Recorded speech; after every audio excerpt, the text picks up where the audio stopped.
Sa pag-aaral niyo po at pagbabantay, kamusta yung implementation nito over the past years? Is it effective o tila ba ito ay parang maifip din ang nagbebenepisyo lang ay yung mga politiko natin? Well, in a way nga, systemic nga yung problem, no?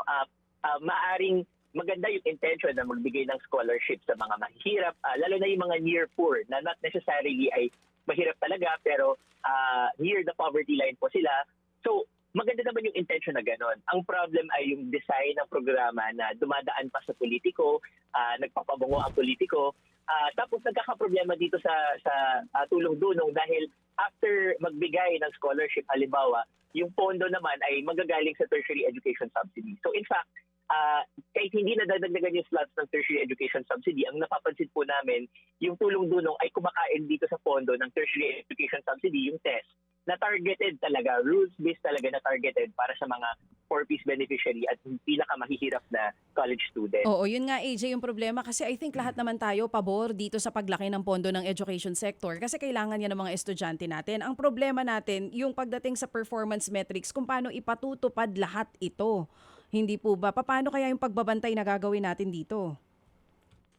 Yes, well, usually kasi ang metric lang nila ay binibilang lang nila sino ba ang beneficiaries, kung gaano karami, no? So, madaling i-paint ito na mabuti ito dahil may certain number of beneficiaries. Pero ang tanong na kailangan talaga sagutin ay, sino ba? Targeted ba ito? Sila ba ay yung mga pinakamahihirap?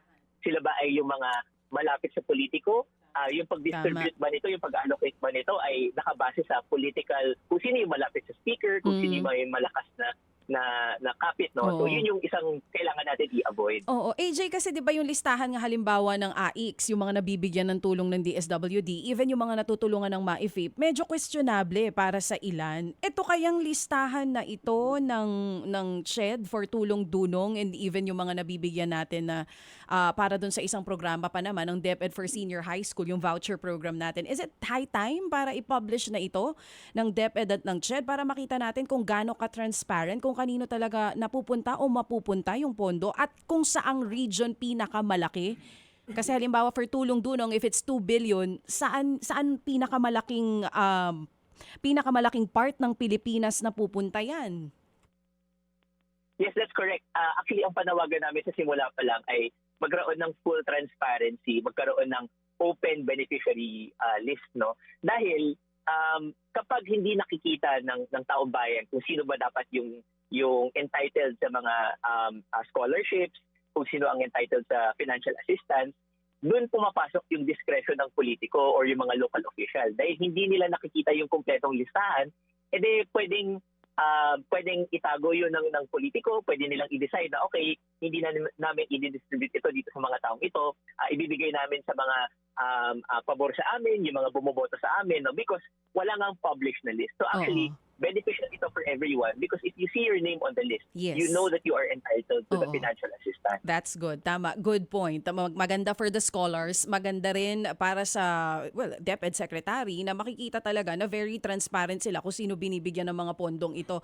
AJ, sabi mo, matagal nyo ng panawagan ito. But right now, meron bang konkretong hakbang o planong inyong grupo para sumulat talaga sa tanggapan ng CHED at ng DepEd para magkaroon, ma-publish itong listahan na ito?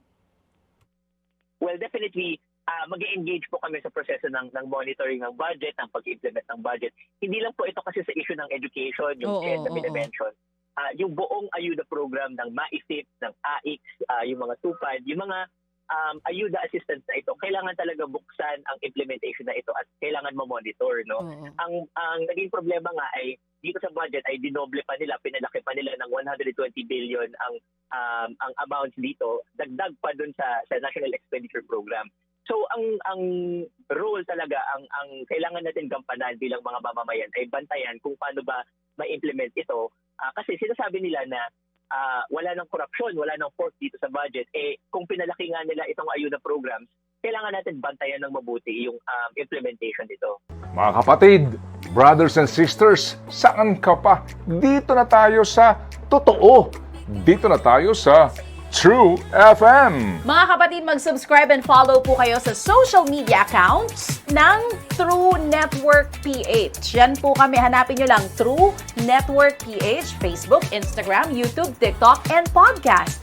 Mapa Apple or Spotify man yan, mahahanap nyo kami. Lahat ng mga napapanood at napapakinggan nyo po sa programa, nasa social media accounts namin yan. So, paano mga kapatid? See you sa social media!